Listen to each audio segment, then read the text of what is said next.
So our next topic in the studio series is probably Berni probably Wrightson. well, is he the most famous of all of them? I don't know. I think Bernie so. Wrightson. Yeah, I think so because he did comics, he did the horror magazines, and he did uh, books like Frankenstein. He did an illustrated Frankenstein. I think he did some other stuff too. Let's just say he's the more of the four studio guys. He's the more horror guy, definitely, Right. definitely. Yeah. You know, so he was like Frankenstein, big on Frankenstein. Obviously, he did that book on Frankenstein, Swamp Thing, House of Yeah. Mystery, all that Yeah. stuff. So He he was is a in horror guy. heavy metal. Captain Uh, Stern for heavy metal, yeah. he did a lot of stuff. And his style is sort of more old fashioned. It looks like Franklin Booth or John Clement Cole, like very detailed ink line with a lot of hatching and stuff. There's one drawing of his that always amazes me. It's Frankenstein sitting under a tree on a hill, and there's all this long grass beneath him. And I mean, I look at that and I'm going, oh, that it's amazing because it doesn't look sloppy. It doesn't look chaotic, but it's a lot of lines and it perfectly mimics what grass looks like. And I've practiced, I've done master copies of certain sections of that to kind of get uh, an idea of how he did it. But man, great stuff. Guy's amazing. His earlier, okay. He started out, I guess he was working for a newspaper in Maryland in the 67, 68, somewhere. And he went to a Baltimore stuff comic, Baltimore, yeah, Maryland, yeah. And he went to a comic convention. I think he met Jeff for Jones there, yeah. something like I that. think he met a lot of people, but I He met know he met Frazetta there Feta, too, and maybe uh, Kaluta as well. Dick Giordano. Yeah, the editor of DC. And he ended up getting some comic book. I didn't realize he was working for DC in '69, but yeah, he did some stories for House of Mystery, and then he did a book called Nightmaster. And then when he started, and this guy, and these, again, him and Jones and Kaluta Smith, they got real good in a hurry, man. Yeah, it always amazed me. Like you see Jones' early work, and then suddenly when he got to the studio, it's like he blossomed. I think with Jones, well, actually, I think it was before the studio, but my opinion. But I think Jones' work changed, and I read this before when he started using photo reference. When he was doing out of his head, it was really good. Right. But when he started using models and stuff, then the work went straight Yeah, up. You know? it really. And he had a very fine art leaning, Fine and I art, think yeah. he started to do fine art towards the end of his career. But And Wrightson, but Wrightson was just a comic book guy for the most part, and a horror guy.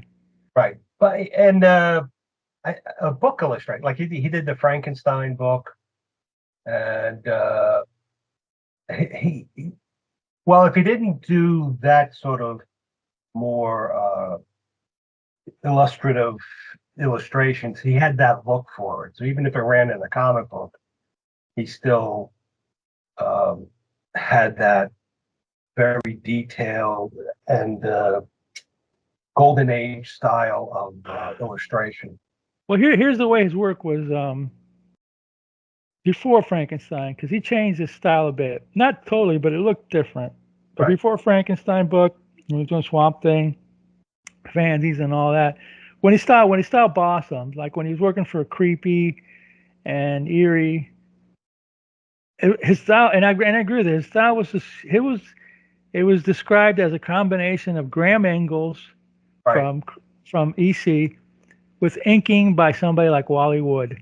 It had that Graham Ingalls. Everybody was weird and gnarled and strange looking and long faces, but by '72, his inking started to blossom. So he had this kind of a slick, nice feathering thing going on. So it was a great combination And what he had. And by like '72 or '71 when he was doing Swamp Thing, I mean those things were, I mean, I bought those off the stand, some of them when I could find them as a kid, and I was astonished that this was the same guy like 2 years earlier was doing stuff for Web of Horror, which was good, but wow, it was amazing. So a lot of He, fanzine work. yeah, he could be very rendered or very cartoony. So he was able to Yeah, really go that full range of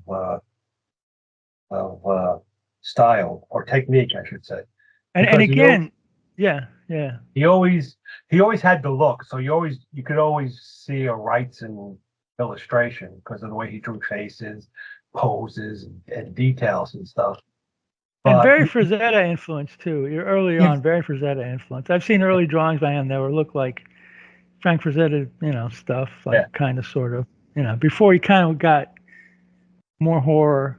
I mean, I remember what was the first thing by him? It was the first thing I saw by him was probably something Web of Horror, which a friend of mine had. But then I remember I was in a flea market working with my dad, always looking for comics and never finding them. Then one day, some guy had bags with a 3-pack of comics. Remember those where you could buy 3 comics for 50 cents or yeah. something? He always had two good What? ones on either side, and then a piece of Yeah, crap in the middle. yeah. I mean, but it had the first appearance of Swamp Thing in the House of Mystery. Wow. So when I saw that art, I was like, "Whoa, this guy!"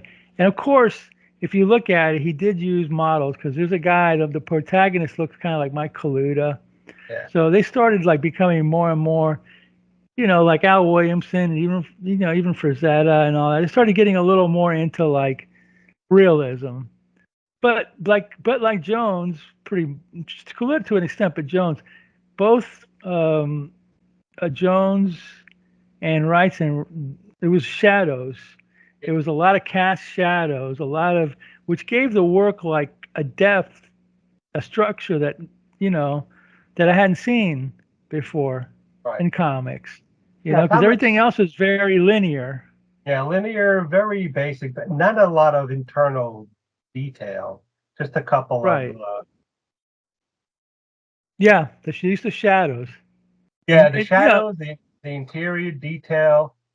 details. He knows what is it now. I generally don't like overly rendered comics because usually they don't know what they're doing.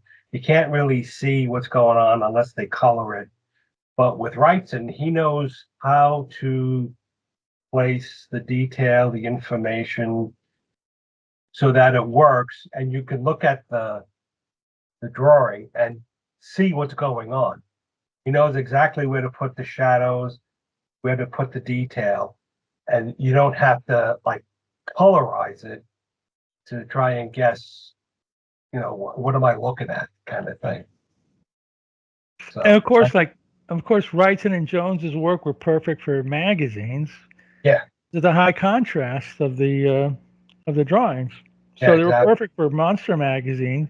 Yeah, He yeah, tones it down, I guess, a little bit for Swamp Thing, but not much. very moody, very uh, atmospheric. The Yeah, the illustrations were almost too good for just regular comic books. Like At some point, yeah. But then again, after the Frankenstein book, he kind of came back to comics and he worked pretty much. I mean, I think the studio, did he draw the Frankenstein book during the studio? I'm not 100% sure. It might have been during the studio or during whatever, or but maybe just after. he changed his style for that. And I think it affected his work later on Yeah, because I've heard something where, like, before Frankenstein, he was doing a lot of brush work. yeah, During Frankenstein, I think he did brush work, but he started getting into ink, pen. And then after that, he did, I think a lot of it was pen work, and I didn't like it as much as it did.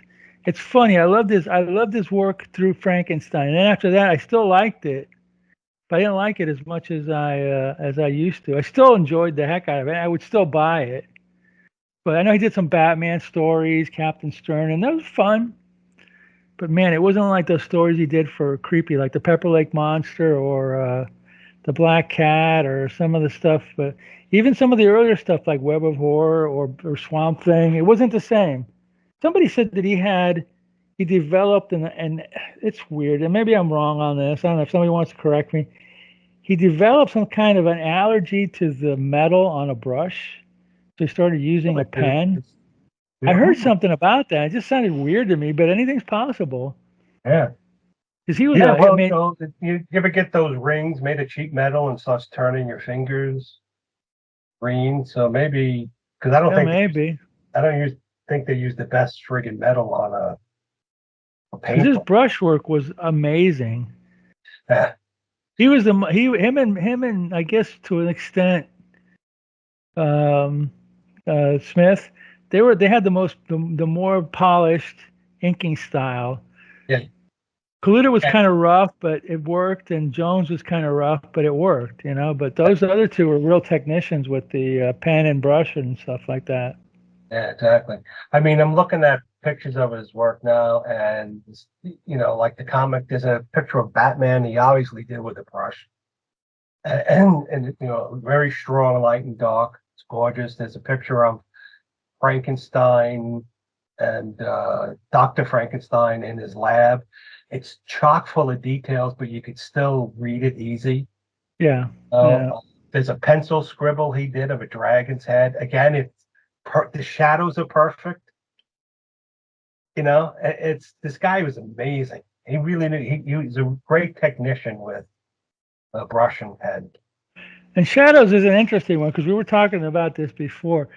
Because using high contrast or shadows isn't just getting the shapes and the form right; it's also design too. Yeah, because it's Because like I've seen a lot of drawings that work, but in reality it's not supposed to look like that, you know. But it works that. because Yeah, it's a nice design on top of it.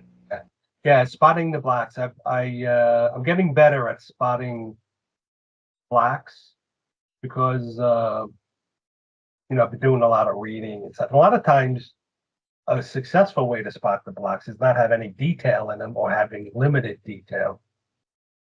Hmm. And you really want to compress your values to like white of the paper, the black of the shadows, and maybe one or two values of gray you use with hatching and stuff. An interesting way of doing that is, and I haven't used it much, but I noticed you could do it because of it's taking like say a black and white picture or a grayscale picture, Hmm. putting it in Photoshop and contrasting it real Yeah, high. that And does then work. that could work. You Yeah, know, it could not work, but it could work. But then when you take a picture and you contrast it high, then you gotta in your mind you gotta realize what am I gonna leave in and what am I gonna leave out. I don't want to leave lines in that are gonna be like take away from the form just because they're in the picture, you know? right, exactly. And sometimes you have to add like a hint of a line or a broken line, or sometimes you got to leave it out entirely so that it reads. It people can read it, Sure. but it still captures the strong light and dark and stuff. And within the heavy darks, you should always have like some thin lines around it just for Yeah, contrast because you got to yeah, have that. You have to have contrast of line too, not just yeah. contrast of shape. So because it adds to the design and makes it pretty. Gene Cole, if you want to look at contrast, another one is Gene Colan. He's Ooh, king of okay. contrast. Tomb of Dracula. He's the king of Yeah. like shadowy work and all that stuff. And that's what Wrightson did too. You know, that's what drove me because he wasn't drawing like all the other. He wasn't drawing like Kirby, like Mhm. Gil Kane. You know, he was drawing more like Frazetta. Yeah, but And I not was, or copy. Angelo Torres from Creepy and Eerie magazines. Yeah, See, those monster magazines were the ones that attracted me the most. yeah, and that's I think I first came upon Wrightson. That no, it was in heavy metal. Oh, sure. That, and then I started looking for him for other things because and then I wasn't a big Swamp Thing fan. Just, They were so great back in the early yeah, 70s. Wow. it's funny how like my comic book has really jumped around as, different stages of my life. It's a time when it was only Conan I wanted, and Barbarian, and then only science fiction, and then, only superheroes. And it's just weird. And I would sometimes follow a specific artist. So if I knew, like John Romita Sr., who did Spider-Man, I loved his work. So I would just go after his work and nobody else's. And then John Buscema, same thing. I'd just go after his work. And so like at one point, it was like I was a big Romita fan. And then for some reason, it just stopped and I went to John Buscema. And it's weird because not I know not everybody's like that. And I always would chase or would look for the artist rather than the writer of a book. Me too. Because that's what it would attract me, the art rather than Me the story. too. I mean, good stories are a plus, but I could read a bad story with great art. Right.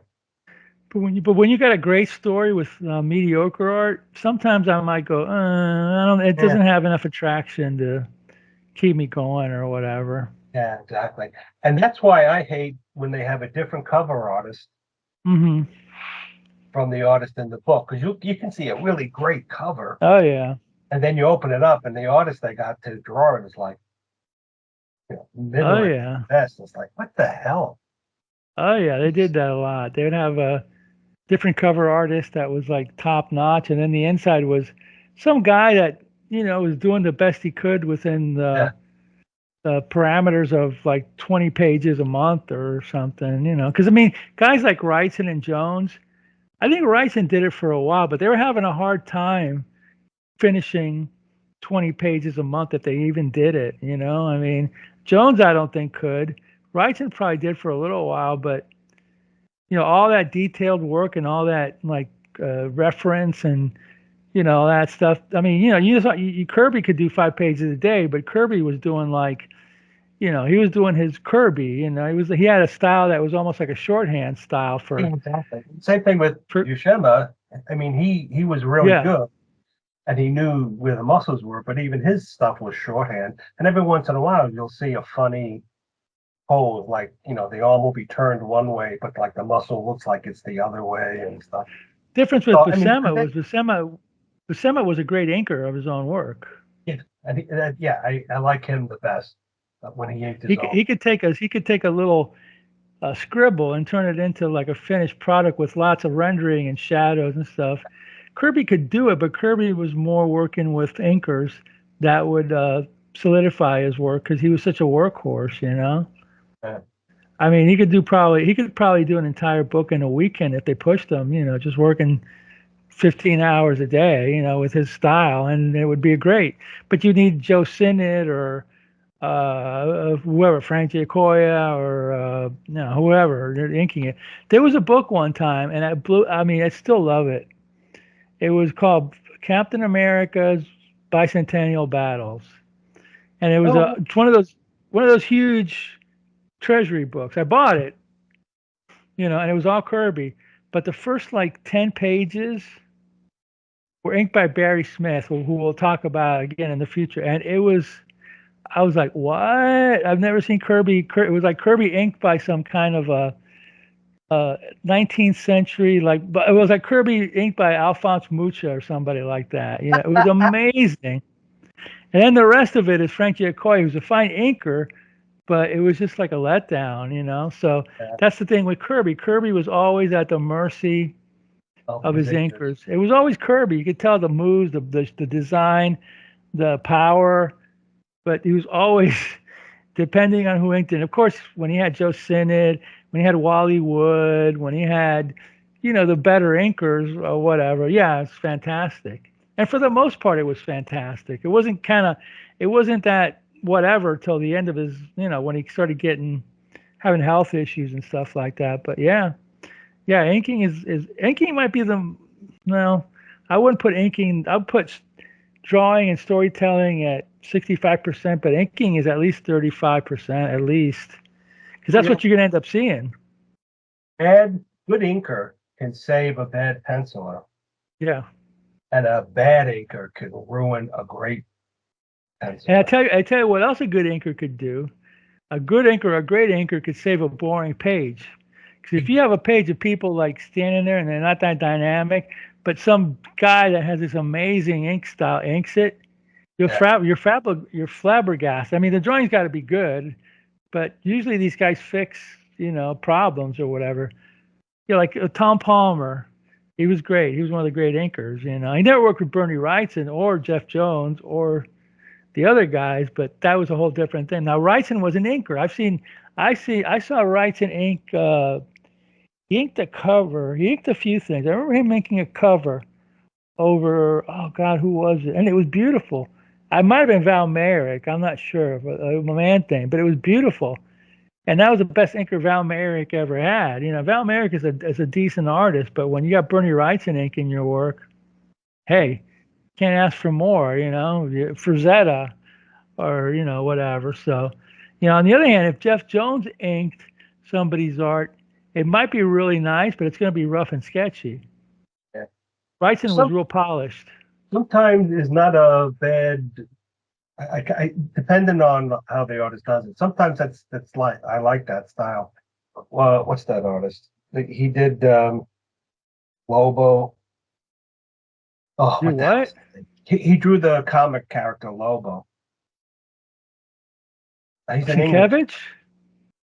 No, Bill no, no. He's Sienkiewicz? an English guy. Oh, what the Oh, hell? Simon Bisley. Yeah, Simon Bisley. When I first saw his style, I'm like, what the?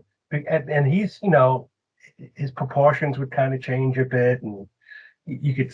He seemed sloppy to me, but the more I read him and looked at him, the more I really liked his style.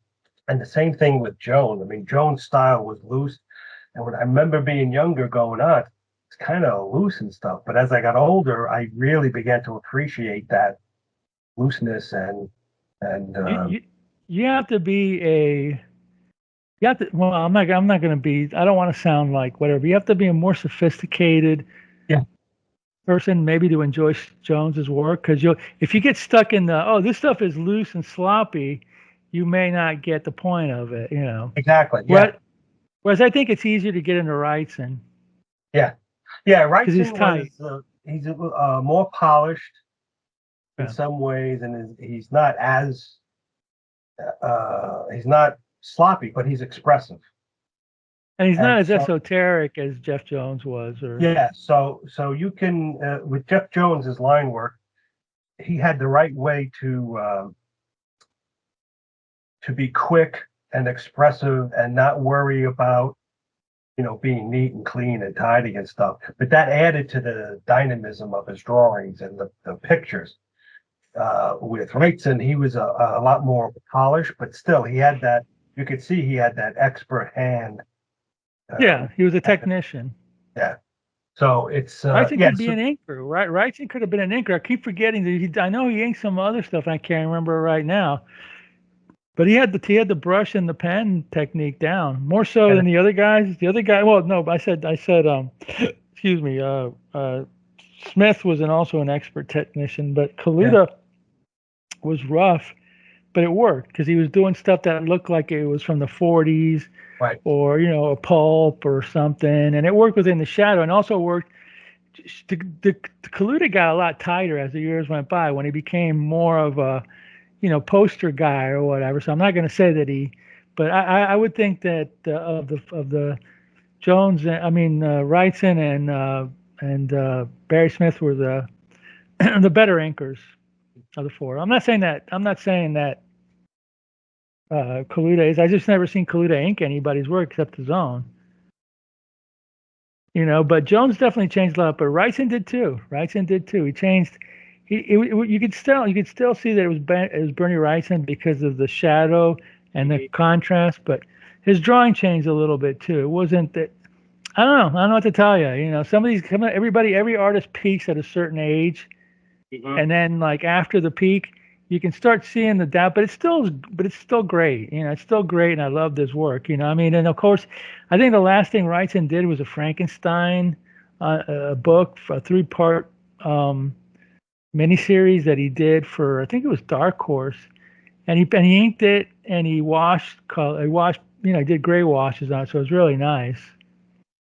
Wrightson's work was made for black and white. Let's put it that way. Well, that's a good point. And I always liked comic drawings like that, that you could look at them in black and white and still get the mood and the feeling and stuff. And the color was just like All icy. four of those, all four of those guys' work was was was just as great, even maybe even better as in black and white. Yeah. They had their line works with it, but they all you could see their books in a magazine, a black and white magazine, and it would be great. Whereas if you took another artist, whoever, who was a more linear artist who really depended on coloring, Right. it looks flat and you know whatever, you know what I mean? So Or what seems to be popular today is the over rendering. And you look maybe, at it, you yeah, can't really tell what you're looking at until some color in it, yeah. because it's just, they don't know how to manipulate the values and the lines, uh, where to put detail, where to leave it out, and how to focus your eye on what's important. Yeah, exactly. That's what Ryson also had. He had the ability to know what to leave out, Right.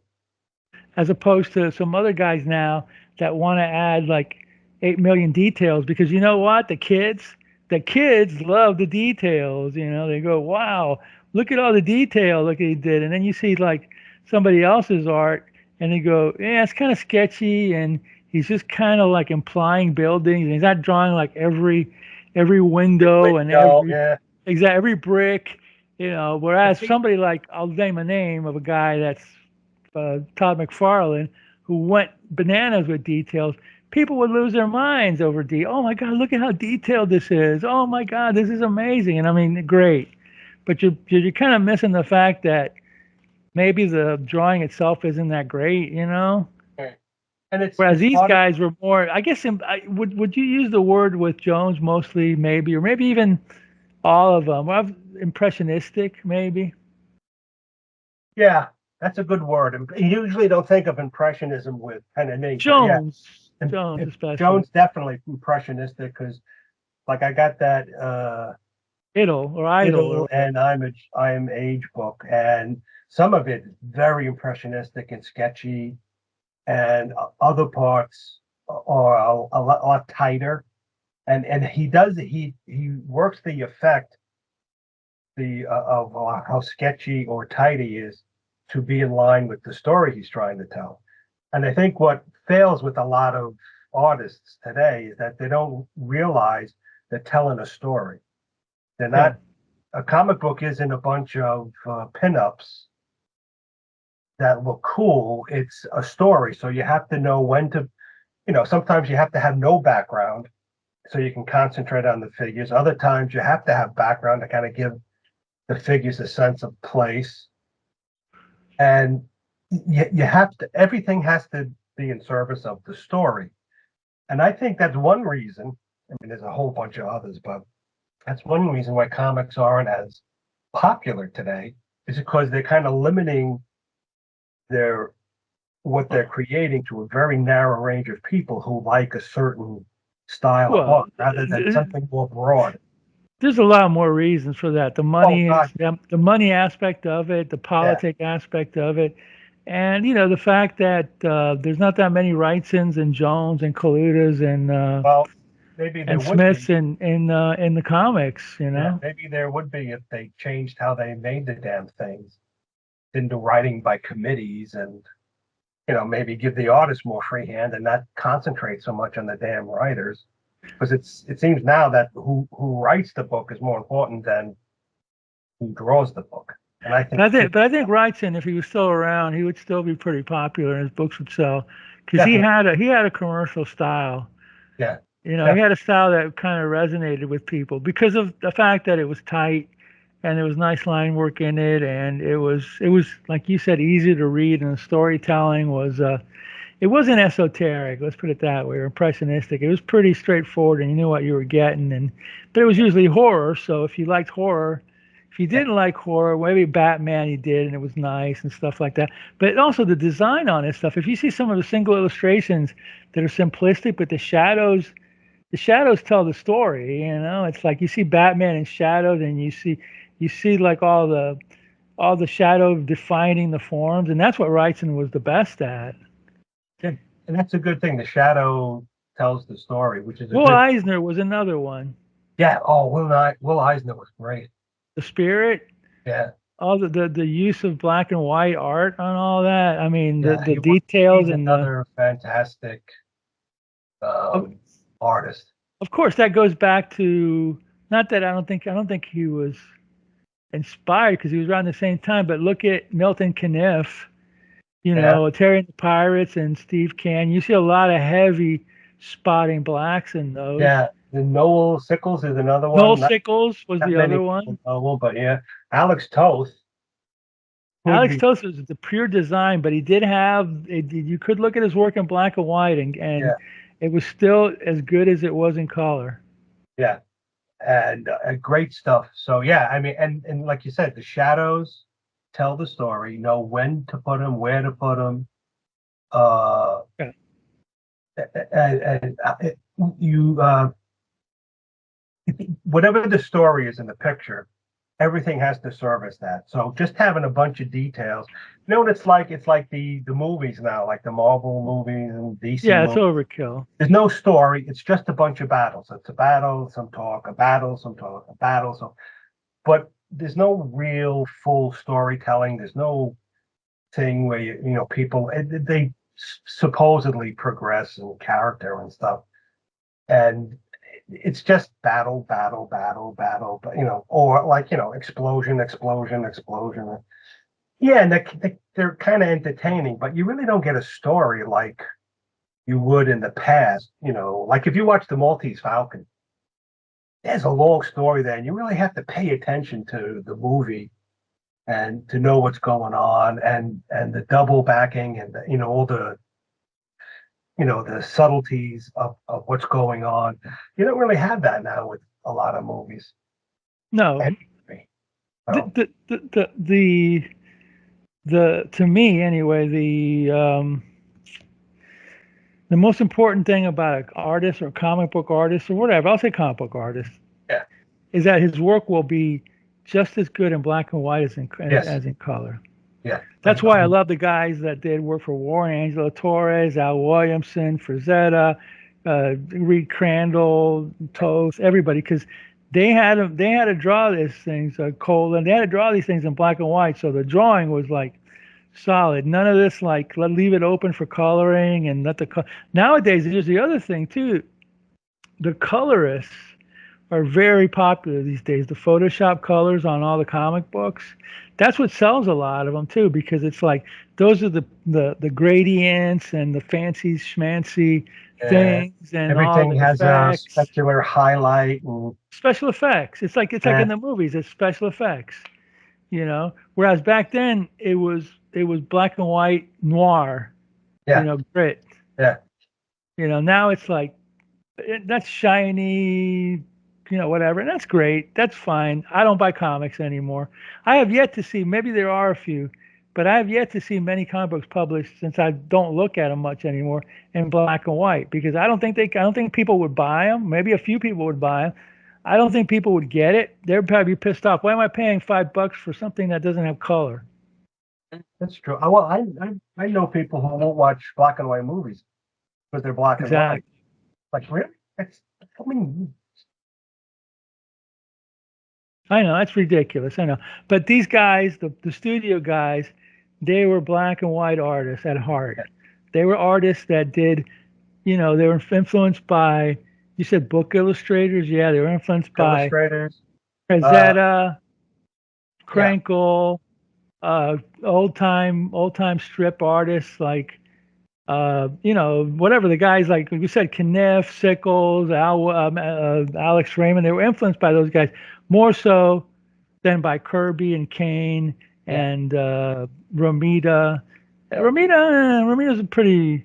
He's kind of almost like a fashion artist in a way, but Romita had some like his work had like some dark black because he was an inker too. You know what I mean? But or Carmen Infantino, or all those guys who were really for the most part, just kind of black and white, you know, What a cool. superhero sci-fi guys. Yeah, and Joe Cooper was another guy from that era that put a lot of grit into his books too. He had a nice, really solid black and white style that popped.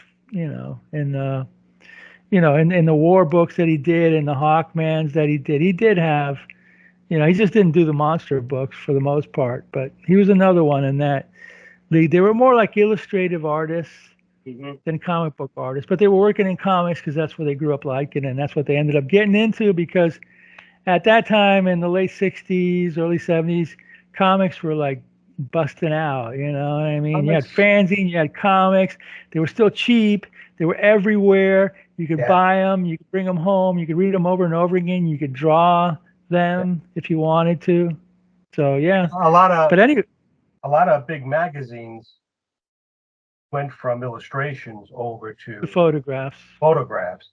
So that Yeah. the artist they had to do something, and even in like newspapers and stuff, it was more photographic. Started to go more towards photographs than with drawings and stuff because they used to have to draw the product Sure. to to illustrate what you're selling. I mean, and some of those artists, man, they virtuosos.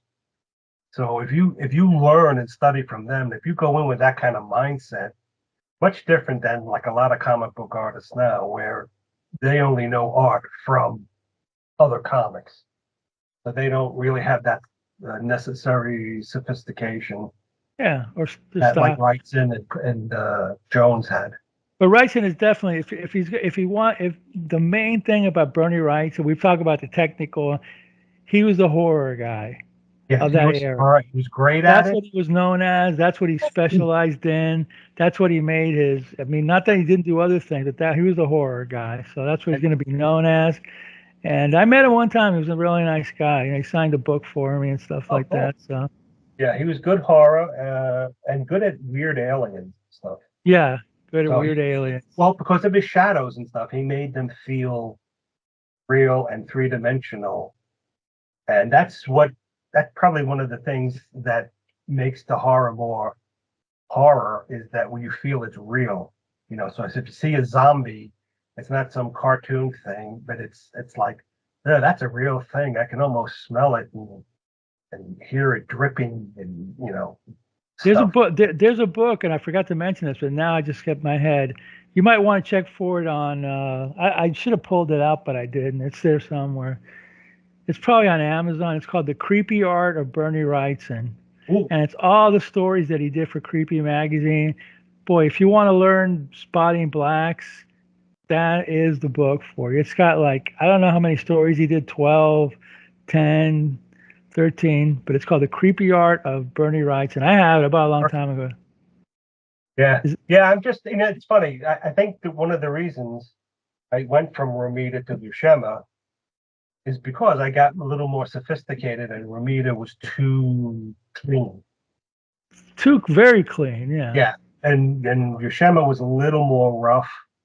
Yeah, And, yeah. it seems like I'm getting more, I want to be more expressive with the lines rather than technical, perfectly technical.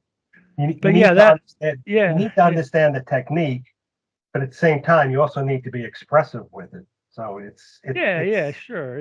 kind of a balance. So, but yeah, But that book, I don't know, I don't know if it's still available, but that's probably one of the best things you can still find on Bernie Wrightson. cool. All right, I'll look for it, man. There's also another one called The Creepy Art of Alex Toth. That's pretty good too. All right. Oh yeah. Dark Yeah, Horse put him out like 15 years ago or something. I got his animation book with all his. Yeah, they reprinted all those in paperback. I only Uh, had the first one and I got the other two now for like $20 or $25 each. Thanks. Well worth it, man. Well worth it, you know. You know what else is good to watch and it was probably on already. You could look for it on YouTube. I think he does a live stream on Saturday. Steve Rude's been doing like live stream where he does Watching drawing him. lessons. Yeah, I've been watching it. It's very There interesting. you go. It's Yeah, interesting, pretty yeah. cool. And how he does. He was doing a master study of Robert Fawcett, and you saw him do a rough I sketch, saw that. and then he started doing the brushwork, and it's like it just kind of gives you um, a way of seeing how it's done. You know, because sometimes you're doing stuff, and if you're trying to learn yourself, or if you have teachers who aren't really artists, and they tell you how to do something, but you don't really you need some kind of visual reference to Hmm. understand Yeah. and watch.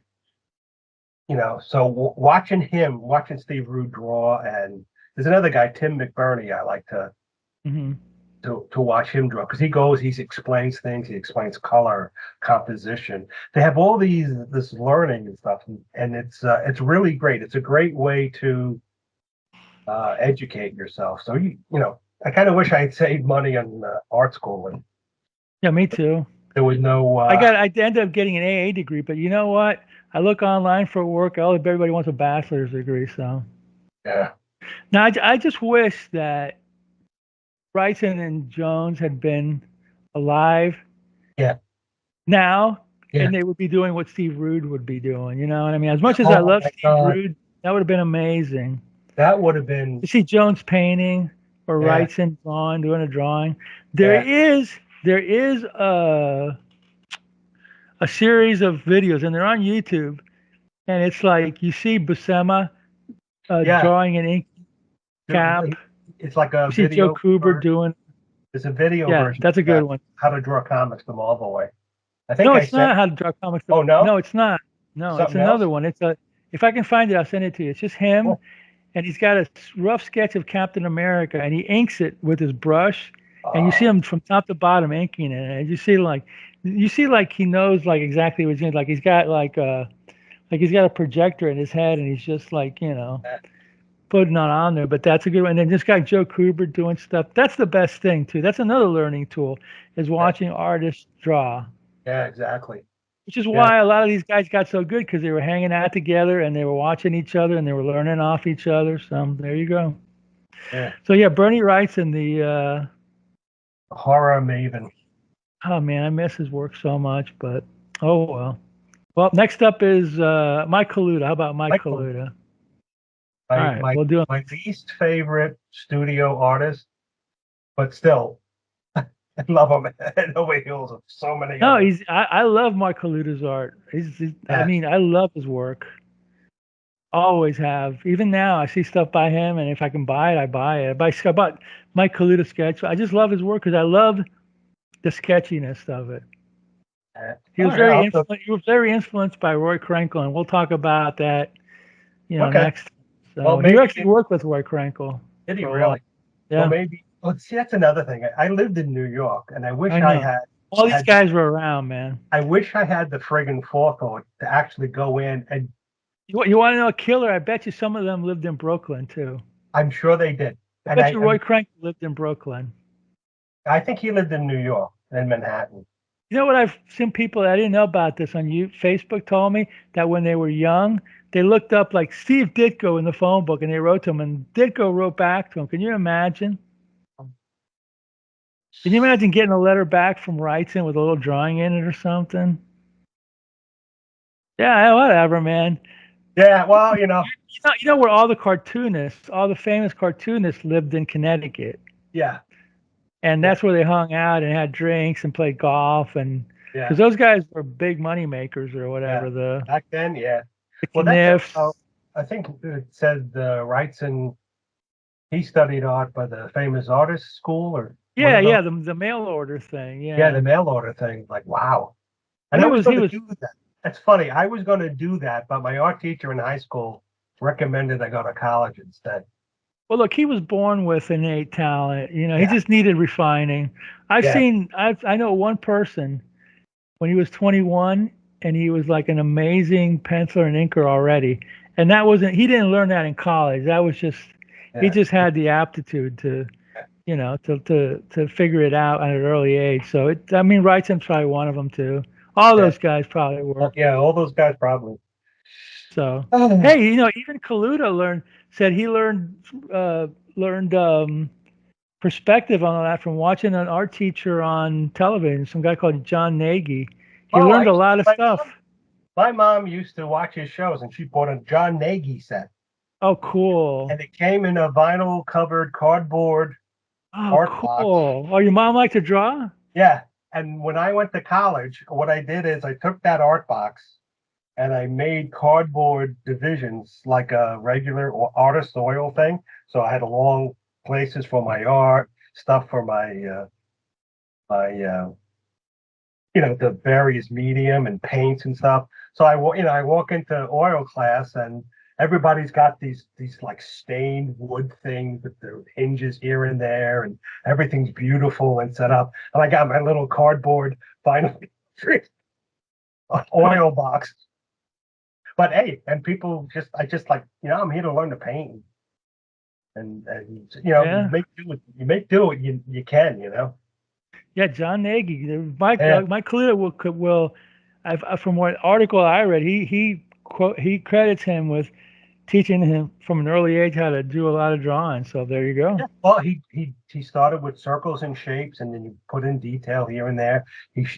Showed perspective. There's picture of a train on the track leaving a station coming towards you. Yeah.